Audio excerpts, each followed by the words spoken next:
बाबा सोमनाथ द्वारकाधीश जी मंच पर विराजमान हिंदू जागरण मंच के पदाधिकारी,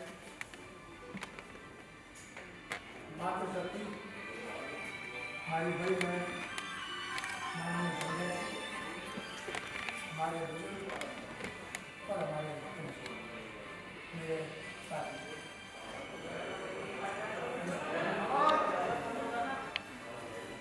भाइयों, आज 15 अगस्त तो अगर लता जी को याद ना करें तो शायद 15 अगस्त के साथ न्याय नहीं। और 15 अगस्त को जो उन्होंने गीत दिया था वो गीत मन को झकझोर देता है। ये मेरे वतन के लोगों, आंखों में भर लो पानी, जो शहीद हो गए हैं, जरा याद करो उनको। कितना मार्मिक है, कितना मार्मिक है।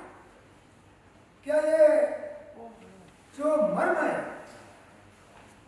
लता जी का, क्या हम उसको समझ सकते हैं?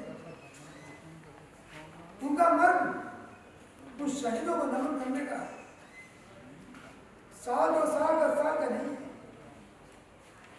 जब से गुलामी काल शुरू हुआ है 1192, तब से लेकर लगातार जो हिंदू जनमानस प्रताड़ित हुआ है, हिंदू जनमानस के साथ जातियां हुई, उनको लेकर वो करुण शब्द निकले। कहा गया है, वियोगी होगा पहला कभी, आज से उपजा प्रकार निकल कर नैनों से चुपचाप निकल जाता। लता जी के शब्द सूर है हमारे पर सब पर। आज समय है याद तो करें उन कुर्बानी, पर यह भी याद करें कि उन कुर्बानी की नौबत क्यों आई थी। और जैसा हमारे भाई ने भी कहा था कि बताइए क्या करना है, वो भी हमें सोचना होगा। क्यों हम गुलाम हुए थे, कुर्बानी क्यों दी थी, क्या क्या गलतियां हमने की थी और आगे क्या करना। पुराने इतिहास में जाकर अगर मैं केवल इतना कहूं कि हमने सबने मिलकर पुरातन काल में बहुत गलती, बहुतों को आश्रय दिया, जिनको जिनको आश्रय दिया, जिनके साथ परोपकार किया, जिनके साथ दया की, उन्होंने हमारे साथ दगा किया। प्रश्न है, क्या वही गलती हम आज भी दोहराते रहेंगे? आज भी सेकुलरवाद के नाम पर हिंदुओं का शोषण होता रहेगा। जितने मदरसे, मस्जिदें जिस तरह से बनते चले जा रहे हैं, हिंदुओं का धर्मांतरण हो रहा है, लव जिहाद चल रहा है, गाय काटी जा रही है, हिंदू अस्मिता के साथ खिलवाड़ हो रहा है, क्या हम आप सहन करने के लिए तैयार हैं? तो मेरे भाइयों, 15 अगस्त है, 75 साल पूरे कर लिए। आज हम 75 साल एक दिन के हुए। सोचिए क्या करना है। जब मैं ये सोचता हूं तो मेरे सामने दो बातें आती हैं कि अगर पूरे देश की सारी समस्या को देखा जाए तो दो बातें आती हैं। पहला ये कि हिंदू जनता का, हिंदू जनसंख्या का, हिंदू सभ्यता और संस्कृति का, हिंदू मान्यताओं का क्षरण हुआ है, हो रहा है, जो आज देश के लिए बहुत बड़ी समस्या है। इस देश की अस्मिता की समस्या है, देश की एकता और अखंडता के लिए खतरा है। और दूसरा है देश में फैला हुआ भ्रष्टाचार और अराजकता, अनाचार, और जो देश में रहकर दूसरे देश की खाते हैं, इस देश के खिलाफ गद्दारी करते हैं, उनसे निपटने का मामला हमको देखना होगा। अगर आज 15 अगस्त को हम बातों में विचार नहीं करते तो 15 अगस्त को हमारा का झुकना, मेरा वहां से आना बेकार है। खाली भाषण देकर सम्मान लेकर जाना ये न्याय नहीं होगा।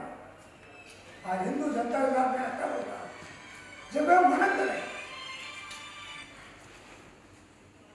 जब हम मनन करें कि हमने क्या क्या किया, क्या क्या चरण हुआ। तो पहली बात नंबर 1, मैं बहुत ही क्योंकि समय थोड़ा कम है तो कुछ पॉइंट कर सकते हैं। सबसे पहला हमें जनसंख्या घटेगी, अगले की जनसंख्या बढ़ेगी और तैयारी है कि जैसे ही जनसंख्या का संतुलन 60-40 होगा, केवल 10 तो छुट्टी की बात है, गजवा ही नहीं बन जाएगा। तो इस जनसंख्या बढ़ती जनसंख्या को हम कैसे रोकें या हम क्या करें? मैं पहले कहना चाहता हूं कि चाहे जितने बड़े कानून बना दे, चाहे जनसंख्या नियंत्रण पर नेतागिरी से मुकाबले बड़े बड़े सेमिनार कर रहे हैं, पर जनसंख्या नियंत्रण कानून कोई है चाइना नहीं है। आप चाइना की तरह नहीं कर सकते कि 1 या 2 बच्चे का हम नहीं होने देंगे। ये हिंदुस्तान है, राजनीतिक पार्टियां हैं, हर के राजनीतिक उद्देश्य है। 4 शादियां नहीं रोक पाएंगे आप। 4 शादियों के बाद एक एक बच्चा भी सबका होने से नहीं रोक पाएंगे आप, क्योंकि ह्यूमन राइट है। एक बच्चे को पाना हमारा ह्यूमन राइट है। तो इसमें तबाह मत कीजिए कि जनसंख्या नियंत्रण कानून बने या काउंसिल रिपोर्ट बने। जनसंख्या का संतुलन बनाने के लिए जितने नौजवान साथी बैठे हैं, कल ये अपील की थी, जहां जाता हूं अपील करता हूं, रात फिर अपील कर रहा हूं। और मुझे उम्मीद है कि मेरी बात आप खारिज नहीं करेंगे, मेरी बात मानेंगे। हर नौजवान को कम से कम 5 बच्चे समाज को देने।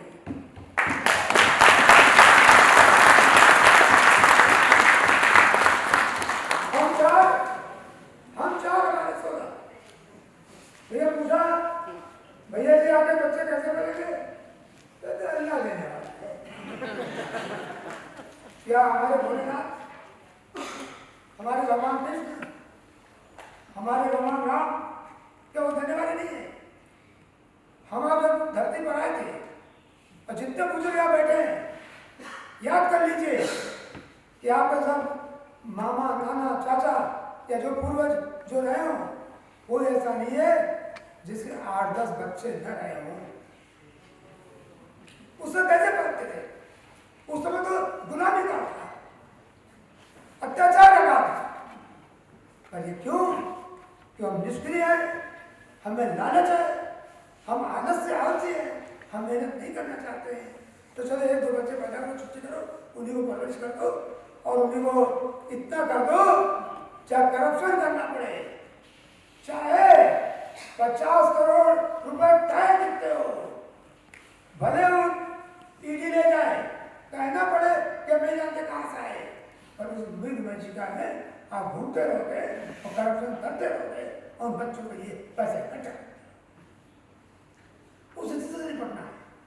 तो मैं कहना चाहता हूं उन बच्चों को जो 5 बच्चे कह रहे हैं, मिनिमम है, मैक्सिमम नहीं मिनिमम है।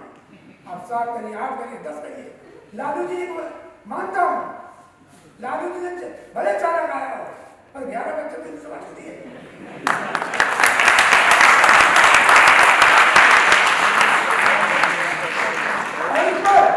पुरस्कार करना चाहिए, जो जितने बच्चे ज्यादा देगा समाज उसको पुरस्कृत करेगा। और हर आदमी, जितने बड़े लोग हैं, वो 1 या 2 बच्चे को गोद दे सकते हैं, कोई सक्षम में उनकी सहायता कर सकते हैं। कल हमारी बड़ी बहन संध्या जी ने एक बहुत ही अच्छा सुझाव दिया और मुझे मालूम पड़ा कि गुजरात आना क्यों जरूरी था। पहले मैं ऐड देखता था, कुछ दिन गुजारिए गुजरात में, तो मैं समझता नहीं कि मुझे मन क्या है। यहाँ आने के बाद आकर के ताले खुल गए, बहुत से ऐसी राय मिली जो मैं सोच नहीं सकता था। उनमें संध्या जी ने कल एक राय बहुत अच्छी थी और मानने योग्य है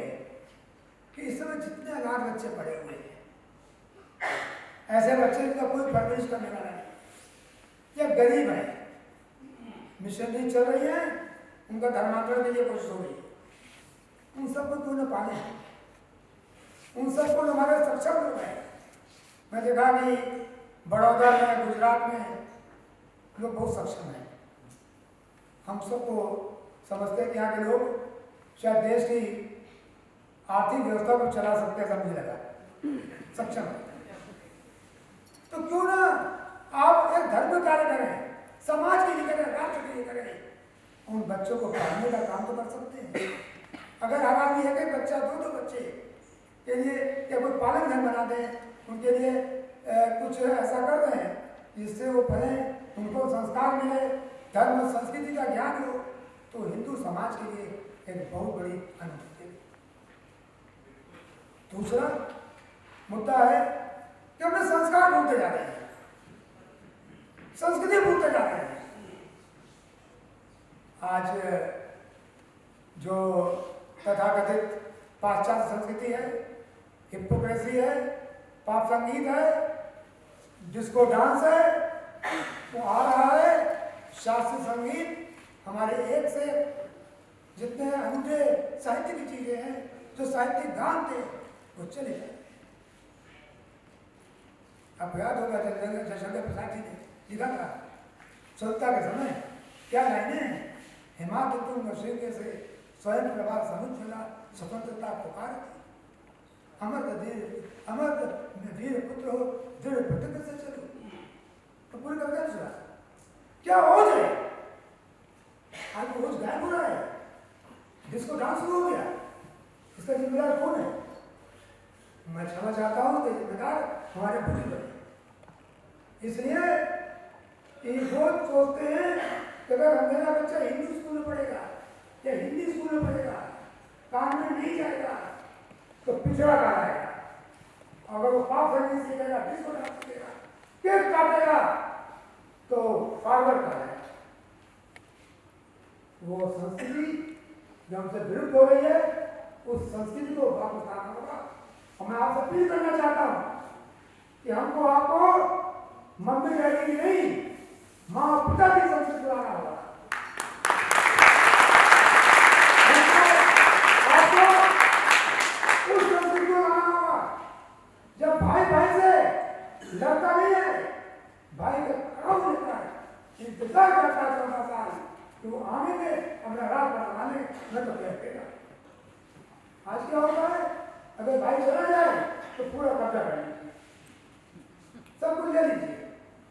हमें वो संस्कृति चाहिए जब पिताजी की इज्जत के लिए या उनकी बात मानने के लिए हमारे राम वनवास चले जाते हैं और माँ से कहते हैं कि नहीं, आप उनको कुछ मत करिए, और आकर सबसे पहले माँ कहते कि पैर छूटे। अरे हमारे काल में, संस्कृति में, सभ्यता में वो चीजें थी कि राजा के कर्तव्य क्या हो, पिता कर्तव्य क्या हो, प्रजा के कर्तव्य क्या हो। तो मेरा कहने का मतलब ये, जो हमारे वेद शास्त्र मंत्र, जो हमारी संस्कृति है, हम जो उससे विमुख हो रहे हैं, हमको उन्हें वापस लाना। तीसरी बात, जो देश में कानून बने हुए हैं, बहुत से कानून बने हैं जो कानून हमारे खिलाफ है, और सेकुलर तंत्र में 2014 के पहले जो सेकुलरवाद की आंधी चल रही थी या एंटी हिंदू वेव चल रही थी, उसमें ऐसे बहुत से कानून बनाए गए जो कि मुस्लिम्स के फेवर में, क्रिश्चियंस के फेवर में और हिंदुओं के लिए वो नुकसान है। तो मेरे भाई, सबसे पहले हमको आपको ये करना होगा कि ऐसे कानूनों को बैठकर, आज मैंने अपने भाई राजेंद्र जी से कहा कि आपसे मिलकर मुझे प्रसन्नता हुई। कम से कम गुजरात में एक शेर को मिला जिसने कहा कि मैं ठोक के कि मुझे हिंदुत्व का काम करने में दिक्कत नहीं है, वरना वकीलों को दिक्कत होती है। हमको आपको बैठकर उन एक एक कानून की बारीकी को निकालना पड़ेगा जो हिंदू विरोध में, जिससे हिंदुओं की संपत्ति को कब्जा हो रहा है और हिंदू अस्मिता के साथ खिलवाड़ हो रहा है।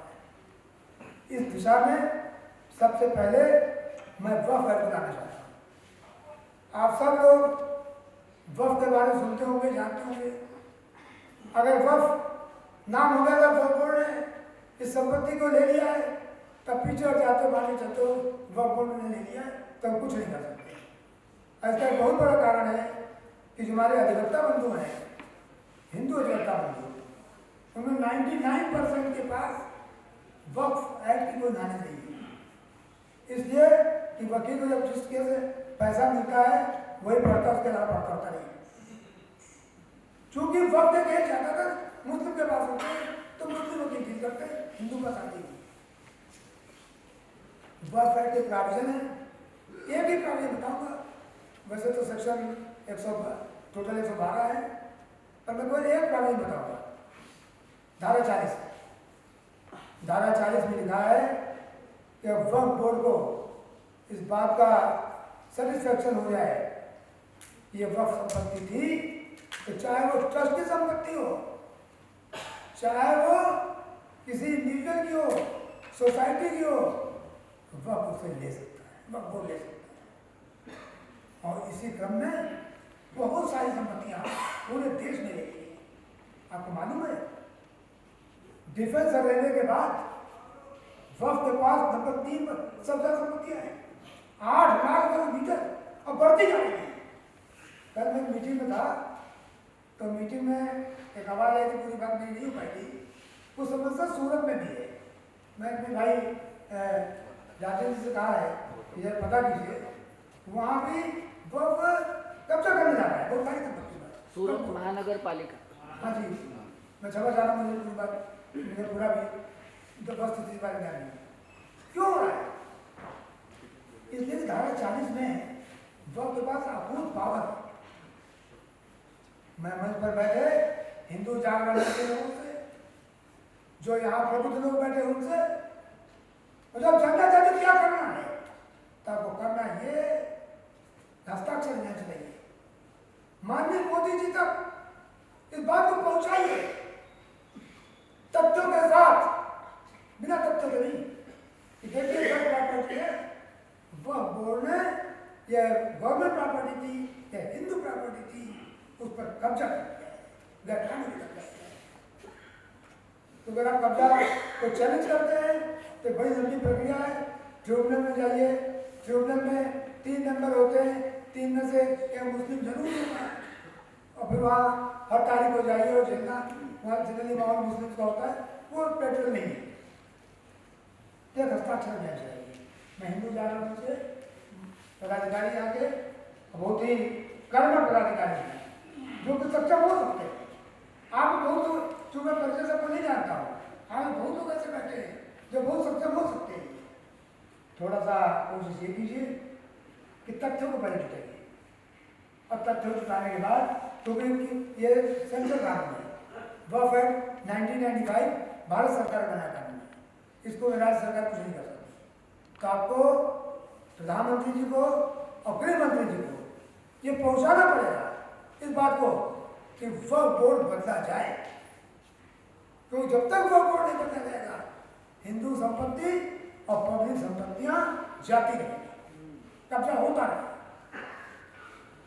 आज भी मैंने कहा है, और पूरे देश में मैं देख रहा हूं, जगह जगह कहीं 4 ईंटें रख दिया, हरी चादर उड़ा दी, कुछ दिन धूपबत्ती दिखाई, मजार हो गई। रेलवे स्टेशन पर, पुल के ऊपर, प्लेटफॉर्म पर, जहां बनाया वहां मजार बन गई। क्या इस देश में इस्लामिक कानून का सुपीरियर कानून है? इसलिए चल रहा है कि हम अफसोस, हमको अब जगना पड़ेगा, और जगने की कार्रवाई जागरण गुजरात की पूरी भूमि से, बड़ौदा की संतों की जमीन से होना शुरू हो। मुझे मालूम है कि आप कर्मशील हैं, आपके दिल में कहीं ना कहीं, मैं 2-3 दिन से यहाँ हूँ, कहीं ना कहीं हमारा के विचारों का आदान प्रदान हो रहा है, और मुझे ऐसा लगा कि आपके दिल में मर्म है, दुख है, एक चीख है, अवसाद है कि मुस्लिम अपराधों से छुटकारा कर।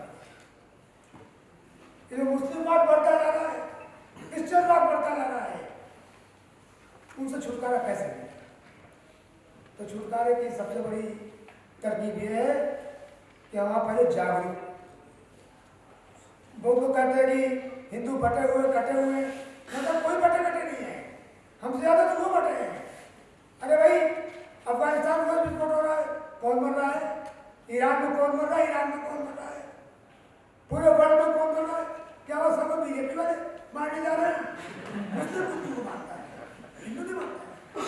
हिंदू बहुत ज्यादा बटे हैं।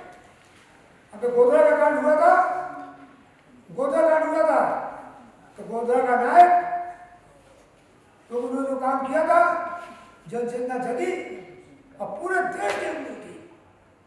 2014 में इस असेंबली ने कमाल कर दिया पूरा इतिहास।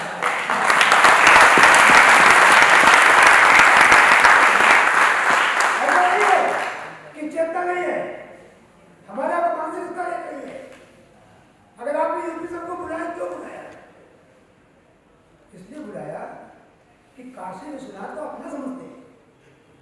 काशी विश्वनाथ की उस जमीन से, मथुरा की जमीन से मानसिक रूप से जुड़े हुए हैं, आप भोलेनाथ से जुड़े हुए हैं। गुजरात की, यूपी की, पूरे हिंदुस्तान की हर जगह के जो हिंदू हैं, जो धरती के लोग हैं, सब गाँव भोलेनाथ को मानते हैं। संस्कृति सबकी एक है, दिल के मन सब एक है, सिर्फ जागने के लिए। और जब हिंदू जागता है, एक बार एक हिंदू जाग जाता है तो 100 सियार भाग जाते हैं।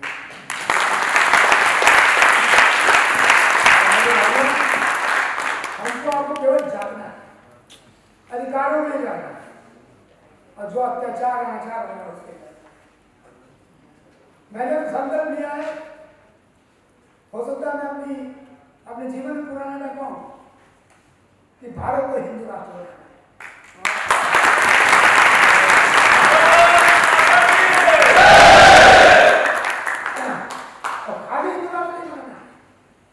धर्म आधारित हिंदू राष्ट्र बनाना है, धर्म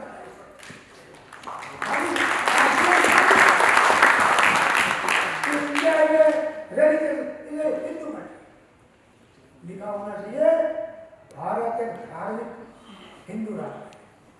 लोगों ने पूछा कि आप हिंदू राष्ट्र की बात करते हैं, तो बताइए हिंदू राष्ट्र में मुसलमान कहाँ जाएगा, क्रिश्चियन कहाँ जाएंगे?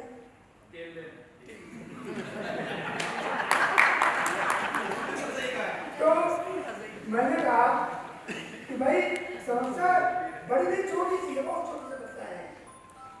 जब थोड़ा अध्ययन कर लीजिए, अफगानिस्तान में हिंदू की क्या वैल्यू है, पाकिस्तान में, बांग्लादेश में हिंदू क्या वैल्यू है, कुवैत में, अरब कंट्री में हिंदू की क्या वैल्यू है? क्या अरब कंट्री में जाकर कोई हिंदू भाषण बजा सकता है? सोचिए, कतर में जाकर बजा सकता है, मिस्र में बजा सकता है, सऊदी में बजा सकता है, पाकिस्तान को छोड़ दीजिए तो है ही है जो कुछ है। किसी भी इस्लामिक कंट्री में हिंदू का अधिकार नहीं है। तो भाई हिंदू कंट्री में मुस्लिम का अधिकार क्यों होंगे? और अगर उनको रहना होगा तो चाइना मार्बल में अपनाना पड़ेगा।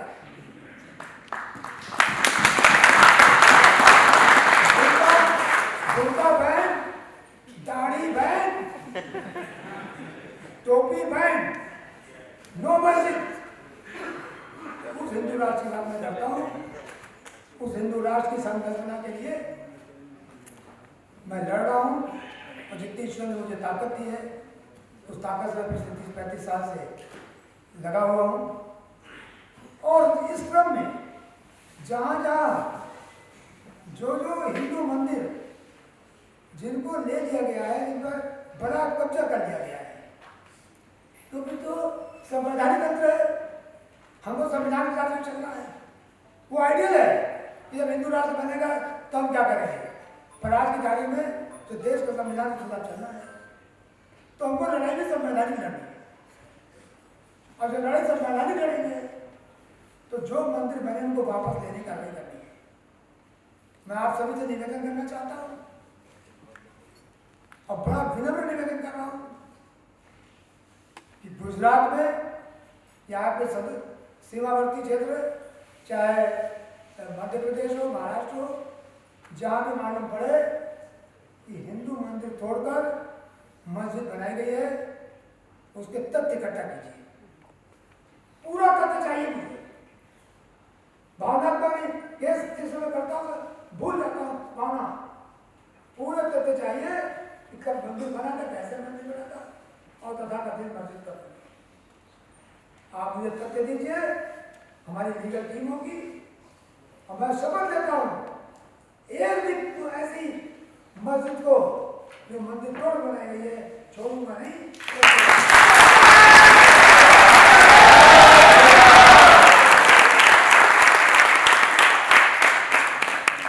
एक बात और कहना चाहता हूँ कि जो कल भी कहा था फिर रिपीट कर रहा हूँ आज भी, कि जो हम बॉलीवुड की पिक्चर देखते हैं ये हमारे धर्म संस्कृति को नष्ट नहीं करती, पूरा हमारा माइंडसेट बदल देती है।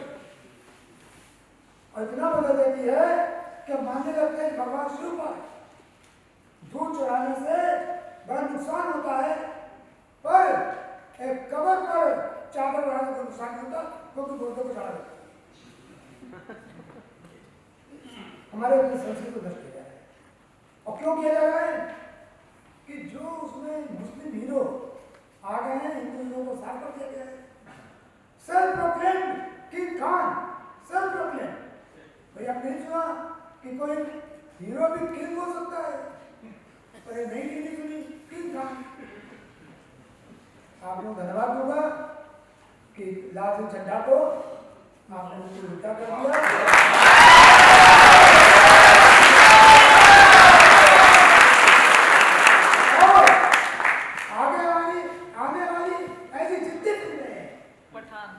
जो हिंदू हितों के विरुद्ध, राष्ट्र के विरुद्ध बनी हुई हो, या जिसमें हिंदू हीरो जिसने मुस्लिम से शादी की है या मुस्लिम हीरो की पिक्चर होगी, सब का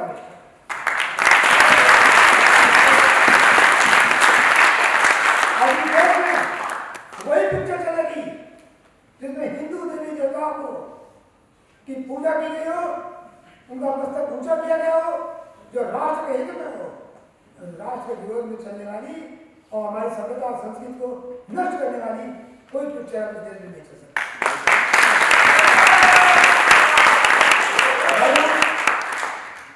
आपने काशी मथुरा को सुन लिया, मैं 2-3 चीजें थोड़ी सी और ऐड करना चाहता हूँ।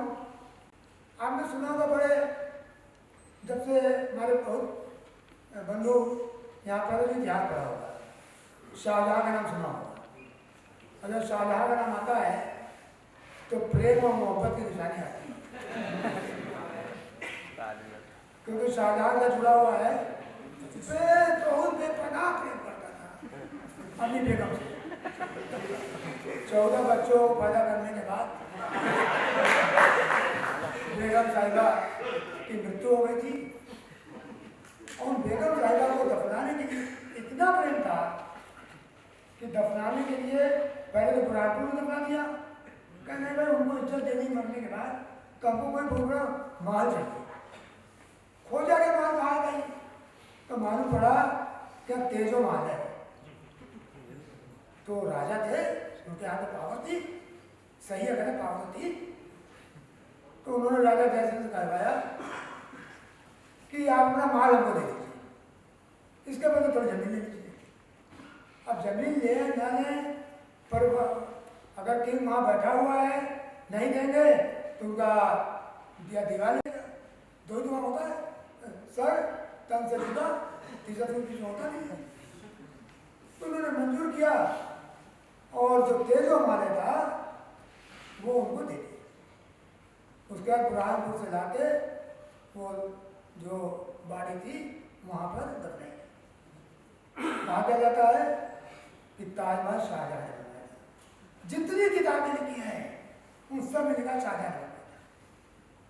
अब्दुल हामिद लाहौरी किताब है, पढ़ लीजिए, बादशाहनामा, पेज 402 पेज 403 पर लिखा हुआ है कि शाहजहां ने यानी बादशाह ने यह महल राजा जय सिंह से लिया था और उसके बदले उनको जमीन दी थी। ये भी बताऊं 1156 में राजा परमारी देव ने तेजो माले बनवाया था, उसका हिंदू राजाओं के हाथ में प्रॉपर्टी थी और ये जबरिया जैसे भी ले ली गई, प्रॉपर्टी ले ली गई और इस पर इसको तेजो ताइमर कर दी गई। इसके संबंध में मैंने मुकदमा आगरा सिविल कोर्ट में दाखिल कर रखा है। सूट 2015 में हमारा एडमिट हो चुका है और ऑन रिकॉर्ड हलफनामे से विपक्षी दलों के साबित हो चुका है कि तेजो माले है, ताजमहल नहीं है और ये जगह राजा जय सिंह से ली गई थी। अगर ईश्वर ने मुझे शक्ति दी तो जैसे वाराणसी में भोलेनाथ प्रकट हुए हैं, बहुत जल्दी आपको खुशखबरी दूंगा, आपको न्योता दूंगा, आगरा में आइए, ताजमहल तेजो माले में आइए और भगवान भोलेनाथ के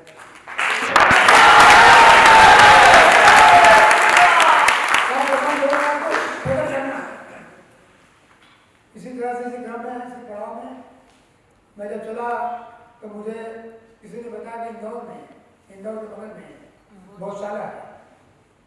गौशाला में माँ सरस्वती का भव्य मंदिर, राजा भोज ने सन 1934 में बनाया था। उसमें कमाल भोला प्रसिद्ध कर दिया गया, मुख्यमंत्री स्टेट क्या दिया गया और 1800 साल में 900 साल में कोई कार्रवाई नहीं हुई। 2003 में एक आदेश आया जिसके तहत सरकार ने शुक्रवार के दिन मुसलमानों को नमाज पढ़ने से बंद कर दिया और कहा मंगलवार को हिंदू जाएगा और शुक्रवार को मुस्लिम जाएगा। देखने के बाद मेरे को बर्दाश्त नहीं हुआ, तो स्वभाव नहीं बर्दाश्त करने का, मैंने केस दाखिल किया और 11 मई 2022 माननीय इंदौर हाईकोर्ट ने उस याचिका को एडमिट किया। नोटिस जारी हो चुकी है और कुछ दिनों बाद 4 महीने में उसकी भी सुनवाई होगी और ईश्वर चाहेगा तो भी हम सुन जाएंगे।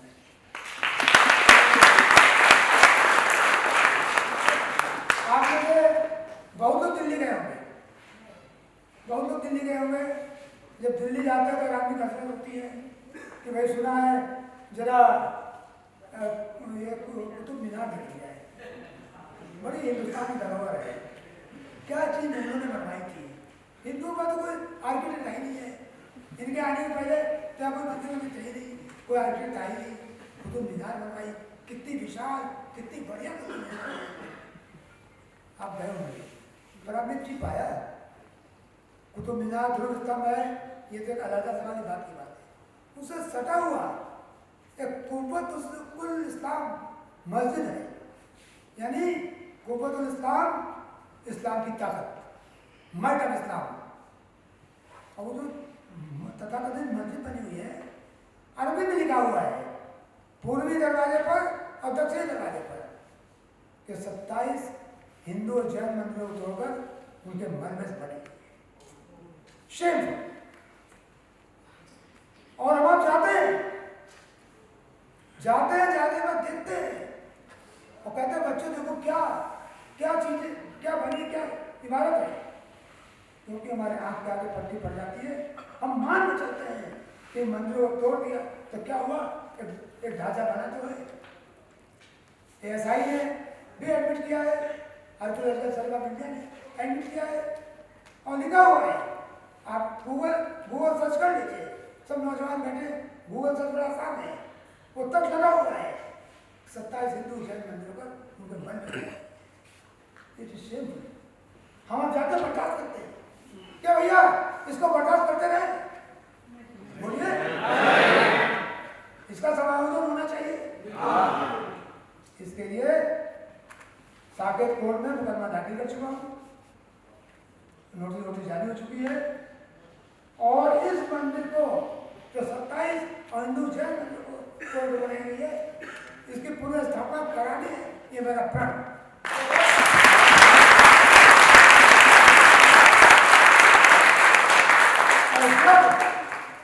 ये स्थिति आएगी तो आप सबको आह्वान करूंगा, आइए कार सेवक है नहीं, वहाँ आइए और मंदिर में पुष्प अर्पण कीजिए और पूजा इसके जुट जुट दिया।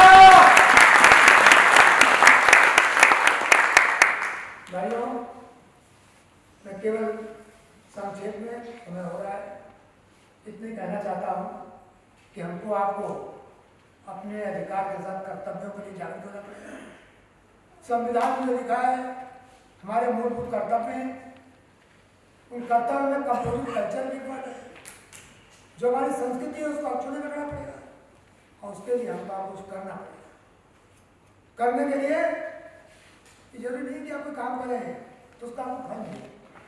तो मैं देखता हूँ अगर कोई हमारे बंधु बैठे मुझे क्षमा कीजिएगा, हिंदू समाज में कोई जरा भी काम करता है तो उसको बायोडाटा बनना शुरू हो जाता है। अगर हमने काम किया, मैं अधिवक्ता हूँ या मान लीजिए समाज का व्यक्ति हूँ, तो या तो आपको टिकट मिल जाए, देखिए मैंने फला काम किया है, या मुझे सरकारी वकालत मिल जाए, या मुझे इसके नाते और कुछ बढ़ोतरी मिल जाए, और कुछ न मिले तो कभी सिक्योरिटी मिल जाए, अब मैं कानून ऊंचा करूँ, स्टेटस मिल जाए। इसकी क्या होता है, क्या होता है सिक्योरिटी? अरे काम करना है तो लाभ डालिए उस कुर्सी को और लाभ डालिए उस कागज को।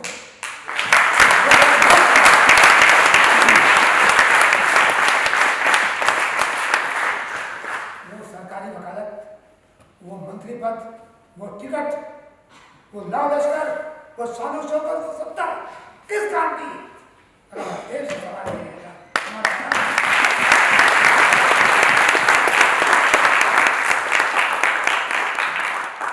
मैं अपने सारे नौजवान से अपील करना चाहता हूँ कि आगे आइए, जो भी आकांक्षाएं हो, वो हर नौजवान में लालच होती है, मतलब मैं वो लालच से नहीं रह रहा हूँ, एक उत्कंठा होती है। अगर समाज के लिए काम करना है तो आपको गलना पड़ेगा, गल के समाज के लिए कुछ करेंगे, वृक्ष आग लगाएंगे तो कल तो फल आपके बच्चे जरूर खाएंगे।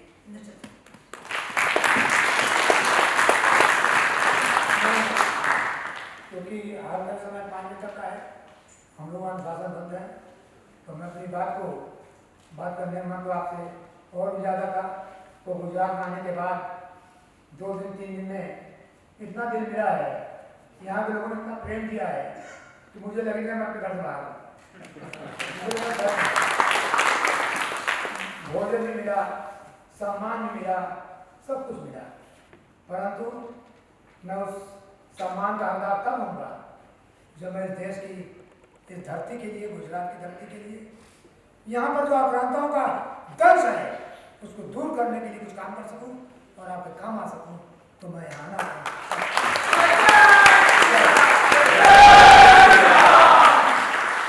हरे कृष्ण जैन जी की, हरे कृष्ण जैन जी की, विष्णु शंकर जैन जी की। पूर्वार्ध इतना रोचक है तो उत्तरार्ध कैसा होगा?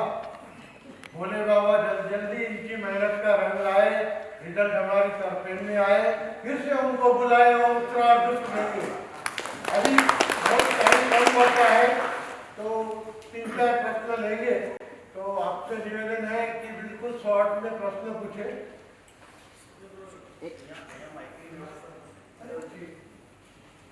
मेरा प्रश्न हरिशंकर जैन जी से है, माइक की आवश्यकता नहीं। मेरा प्रश्न माननीय हरिशंकर जैन जी से है। एक पहला मतलब दो पहलू हैं।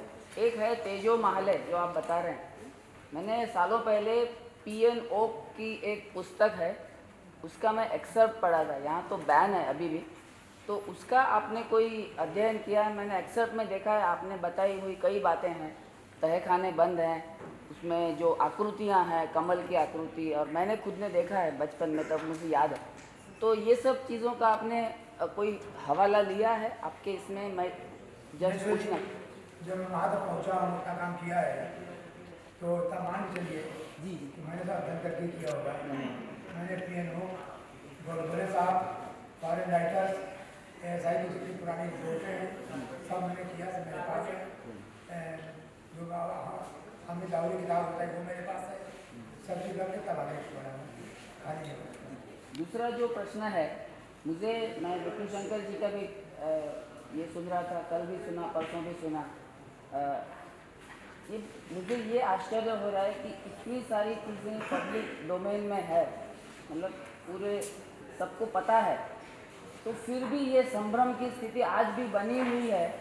तो इसको बाहर, इसमें से बाहर निकलने के लिए क्या हम कोई ऐसा मीडिया चैनल्स की ये कर सकते हैं कि जिसमें हमारी ही, जैसे आपकी दोनों के मुख से जो चीज़ें पता चली 2 दिन में 3 दिन में, अभूतपूर्व है, पहले पता नहीं थी, अंदर की बातें हैं, तो ऐसा कुछ कर सकते हैं हम? कोई सुझाव है आपके पास? यहाँ पर कई विद्वान बैठे हैं, कई श्रेष्ठी बैठे हैं, कई उच्च गुरु बैठे इसका हैं। सीधा सा उत्तर ये है कि हम आप ग्रुपों में मिलकर कार्यशाला करें, जो बुद्धिजीवी वर्ग लोग बैठे योजना बनाने, क्योंकि शत्रु के खिलाफ लड़ने के लिए सार्वजनिक रूप से कोई योजना नहीं बनाई जाती, बंद कमरे बनती है। योजना तैयार करें, उसमें आपका कानूनी पहलू भी आएगा, सामाजिक पहलू भी आएगा और बहुत से पहलू आएंगे, उन पर विचार करके अंदरूनी रूप से बैठकर उत्तर ये बताइए। मेरा एक सवाल है हमारे युवाओं की तरफ से, क्या हिंदू राष्ट्र का एक ही कोई ऐसा प्रक्रिया है, जैसे म्यांमार में रोहिंग्या को हमला किया गया जो बौद्धों ने किया, क्या चाइना में जो चाइनीज पीपल जो कर रहे हैं मुस्लिम के खिलाफ, क्या यही एक प्रोसेस है जो इस पूरी प्रक्रिया का एंड है, जो हम युवा जो यह चाहते हैं कि पूरा हिंदू राष्ट्र बने, क्या यही एक प्रक्रिया है, क्या यही एक एंड है? इस पर कीजिए। सर, जो म्यांमार में हुआ, रोहिंग्या को पूरा खदेड़ के निकाल दिया गया, तभी वो आज बौद्धिस्ट कंट्री वो बन पाया है। आज क्या हमारे इंडिया को ऐसी कोई चीज की जरूरत है, जैसे गुजरा कांड में हुआ, उसके बाद कोई गुजरात में? देखिए ऐसा है, अभी मैंने थोड़ी देर पहले कहा था, शायद आपने ख्याल किया होगा कि अभी एक संवैधानिक व्यवस्था है, हम उसमें जी रहे हैं। अभी हम तो निपटना संवैधानिक व्यवस्था के साथ, तो हिंदू राष्ट्र बनेगा, मैंने पहले ही कहा था आपसे कि उसमें अल्पसंख्यकों की वही स्थिति होगी जो गैर हिंदू कंट्री में इस्लामिक हिंदू, और उस समय क्या प्रक्रिया होगी वो आज आउट करना है, उसके बारे में कोई डिक्लेरेशन करना उचित नहीं है। तो हिंदू राष्ट्र बनेगा तो सारी बातें जो आप कह रहे हैं वो ऑटोमेटिक। लेकिन मेरा एक सुझाव है कि पहले हम हिंदू तो बने, हम हिंदू कहलाने के लिए क्या है आज, वही है। सर, मेरा एक क्वेश्चन है, ये उल्टे पाँव बैठने वाले लोग, उल्टे पाँव बैठने वाले लोग जो है, वो लोग को मस्जिद की जरूरत क्या है? क्योंकि वो निर्गुण निराकार को मानते हैं। निर्गुण निराकार को मानने वाले के लिए मस्जिद की जरूरत क्या है? मतलब देखिए ऐसा है, निर्गुण निराकार का कॉन्सेप्ट हिंदुत्व में हमारा तो सबूत साकार और निराकार दोनों है नहीं सनातन धर्म में। जो हमारा निर्गुण जो आपने बताया उसका जो कॉन्सेप्ट है मुस्लिम इस्लामी था, उसे बहुत दूर है, उसके इर्द भी नहीं हो। तो माफ कीजिएगा, मैं इस मंच से आज की तारीख में इस धर्म के लिए कुछ नहीं कहना चाहता, तो इतना कहना चाहता हूँ कि अपना धर्म उच्च है, अहम ब्रह्मास्मि, मेरा ईश्वर ही सबसे सर्वोच्च है। मेरा प्रश्न तो ऐसा है कि इन लोगों को मस्जिद की जरूरत क्या है? अब तो एक सवाल सुना, जरूरत क्या है इन लोगों को? अपना विषय नहीं है। पूरे भारतवर्ष में, चाइना में तो बैंड है, मस्जिद भी नहीं बनाने देते चाइना में।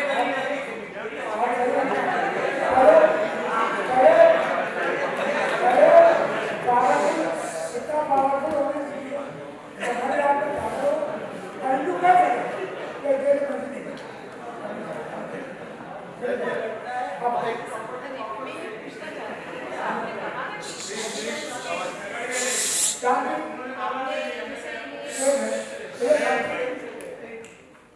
आपने जैसे कहा ना कि एविडेंस के साथ आप प्राइम मिनिस्टर के पास और अमित शाह जी के पास ये भेजिए कि वक्फ बोर्ड ने कहाँ क्या किया है, कौन सी उसका एविडेंस, तो मुझे ऐसा लगता है कि वो लोग हमसे ज़्यादा जानते हैं, पहली बात। और दूसरी बात ये है कि जैसे ये वक्फ बोर्ड है या मुस्लिम लॉ बोर्ड है, ये सब है तो जो ये संवैधानिक में तो है नहीं, ये तो बाद में बनाए हुए बोर्ड है, तो इनको एक कानून की तरह मान्यता कैसे मिली हुई है? तो इनको खत्म करना तो बहुत आसान है, इतना लंबा कैसे चलना है? नहीं, आपको कुछ बताया जा रहा हूँ। पहले दूसरा उत्तर ये है, सरकार को बहुत सी मालूम होती है, पर उसको करने के लिए जरूरत होती है कि जनता से प्रत्यावेदन आवे और डिमांड की जाए, तब आती है। नंबर एक। दूसरी बात, जैसा कोर्ट बहुत सी जानती है, पहले कोर्ट पिटिशन दाखिल करती तब आगे होता है। नंबर 2 बात, वह बोर्ड जो है वह एक्ट के तहत है। वह एक्ट आप पढ़ लीजिएगा, गूगल सर्च कर लीजिए, वह एक्ट 1995, उसके तहत वह बोर्ड है।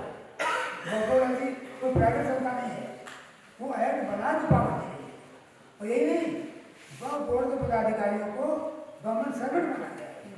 मैंने कहा कि अब बहुत लंबी बात नहीं बता रहा हूँ, समय कम है। ये सब रद्द कैसे हो सकते हैं? केंद्र सरकार कर सकती है, केंद्र सरकार संशोधन कर सकती है, केंद्र सरकार रद्द कर सकती है। पहले आप कुछ न करें, कम को इतना काम करें, 40-50 ऐसी जगह जहाँ पर मस्जिद और मजार शादी जगहों पर बनी है, उनकी फोटो मुझे पार्टी को भेजिए, फिर मैं बताता हूँ कैसे। ये सब तो बहुत लंबी प्रक्रिया है। कुछ नहीं है, कानून नहीं बन सकता है। कुछ नहीं है, बहुत आसान है। सड़क पर बनी है, फोटो लेके मेरे आधे सवाल का जवाब तो मुझे मिल गया, फिर भी कंटिन्यू प्रश्न करूंगा कि जिस तरह से वक्फ बोर्ड को लाया गया, क्या उसी तरह से उसको खत्म करने का कोई प्रावधान हो सकता है? उसके ऊपर बात हो सकती है, या इसको PIL के जरिए चैलेंज किया जा सकता है? जवाब आपको दिया कि वक्फ बोर्ड को समाप्त करने का अधिकार केंद्र सरकार को है। जिस दिन केंद्र सरकार चाहेगी, वक्फ बोर्ड 1995 में संशोधन हो जाएगा या रिपील हो जाएगा। और यही नहीं, वक्फ बोर्ड में क्या क्या संशोधन होना चाहिए वो मैंने तैयार करके रख दिया है। जब तो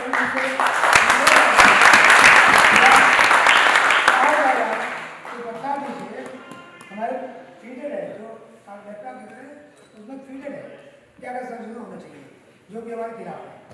जब केंद्र सरकार को पूछेगी कि हमसे कोई पूछा जाएगा तो मैं वहाँ को बंद बताऊँ।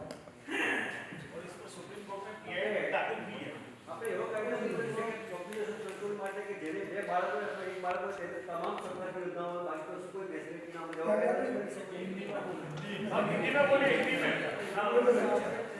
ऐसा कानून नहीं हो सकता है पॉपुलेशन कंट्रोल के लिए कि जिसका 2 बच्चा है और 1 बच्चा है उसको ही सरकारी लाभ मिलेगा, बाकी कुछ नहीं मिलेगा। पेस्ट कंट्रोल करना पड़ेगा।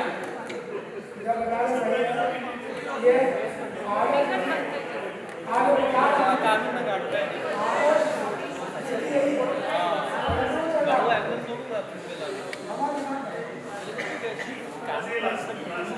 1990 में जैसे सोमनाथ से अयोध्या का राम रथ यात्रा निकली थी, विश्व हिंदू परिषद ने जिसका आयोजन किया था, ऐसा कुछ काशी विश्वनाथ मंदिर और मथुरा के लिए हो सकता है?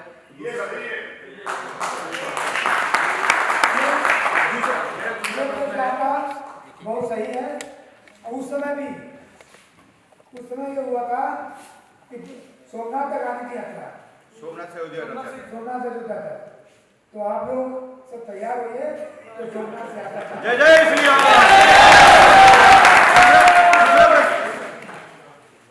इलेक्शन मैनिफेस्टो, किसी इलेक्शन मैनिफेस्टो में ये सम्मिलित हो सकता है क्या? बिल्कुल हो सकता है। अभी तक जो भी बताया आपने, इससे हमें पता चला कि लीगली एंड एथिकली सब काम चल रहा है। आज तक हमने देखा कि लीगली एंड एथिकली हिंदू तो सही है ही है और हम लोग हमेशा ही कायदा कानून मानने वाले हैं, लेकिन जब सामने वाला बंदा वैसा नहीं है और ऐसा नहीं करने से ही हम लड़ाइयाँ हारे हैं, तो क्या अभी हमें ये मतलब बदलना नहीं चाहिए? देखिए, आपका प्रश्न बिल्कुल सही है, यही मेरी दिल की ज्वाला है, पर मेरी मजबूरी है कि वकील होने के नाते और चूंकि ऐसे संगठित केस कर रहा हूँ, आपकी मजबूरी हो सकती है।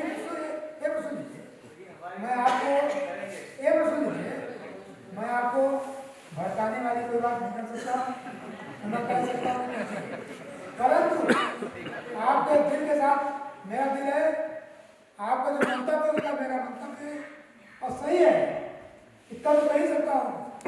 कि अगर गवर्नमेंट सुधरी नहीं, अगर समय रहते हिंदू भावना को ख्याल नहीं किया गया तो क्रांति की नौबत आ जाएगी, और जब क्रांति होगी तो मैं आपके साथ हूँ।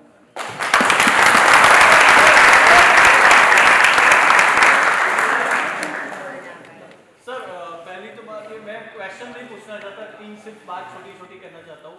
पहले तो आप दोनों को मोर पावर टू, बहुत ही सराहनीय कार्य कर रहे हो आप लोग, एंड ग्रेट जॉब। हम सबका, पूरे विश्व के सारे हिंदुओं का आपको साथ है, सारे सनातनियों का। दूसरी चीज ये कि सिद्धपुर गुजरात में रुद्र महालय है, वहाँ पे सिद्धराज जयसिंह ने 11वीं सेंचुरी में बनाया था रुद्र महालय, जो टूटी फूटी हालत में। वहाँ पे अहमद शाह ने फिर एक मस्जिद बना दी ऑलरेडी, और अभी तो वो फिर बाद में बनेगा। Ahmad Shah was 15th century somewhere, 14th-15th century. Of course वहाँ पे अभी नमाज नहीं होती है, छोटा सा मंदिर है, बाजू में बड़ा सा मस्जिद है, वहाँ पे होती नहीं, लेकिन मंदिर नंदी टूटे हुए हैं, और छोटा सा एक मंदिर है, कभी कभार वो खुलता है, और वो that is comes under your case thing. Rudra Mahalaya, Siddhpur, district Mehsana, I guess. Siddhpur Gujarat. I will mail you. Very important. I have to see from my eyes. आसपास सारे बोहरा मुस्लिम्स का वो कन्वर्टेड है, और वहाँ पे अपना पूजा भी ना के बराबर है, और सारा अपना ही आर्किटेक्चर है। मैं समझ गया, आपको केवल इतना करना है कि उसका थोड़ा शोध कर लीजिए, और शोध करने के बाद मंदिर कब बना था, जी, कितना पुराना है, जी, कब टूटा और कब से क्या कब्जा है, पूरे तक जुटा कर भैया को दे दीजिए, मैं मेल कर दूँ, और मेरे पास आ जाएगा। दूसरा केस भद्रकाली किला, अध्ययन करके हाँ, और जो भी नहीं हो सकता है, वो जो कुछ भी है सब मिला के दे दीजिए, क्योंकि मेरा ज्ञान है। हाँ, दूसरा केस ऐसा भद्रकाली किला, भद्रकाली मंदिर अहमदाबाद, ठीक है, दैट्स ऑल्सो कंट्रोवर्शियल। जो भी हो, मैं तो आह्वान किया, करने के आगे किया कि गुजरात में बहुत से पूरे इंडिया में कहीं तक मालूम पड़े, जहाँ भी मालूम पड़े कि मंदिर दोनों मस्जिद बनाई है, उनके तक इकट्ठा किए, और मैं सेवा करूँगा। और तीसरी और आखिरी बात, हमारी हम जनसंख्या बढ़ाए, उसकी जगह वक्त हम पेस कंट्रोल क्यों ना करें, क्योंकि दिमाग बढ़ता है तब पेस कंट्रोल करना चाहिए, ऐसी मेरी मान्यता है। जय श्री राम।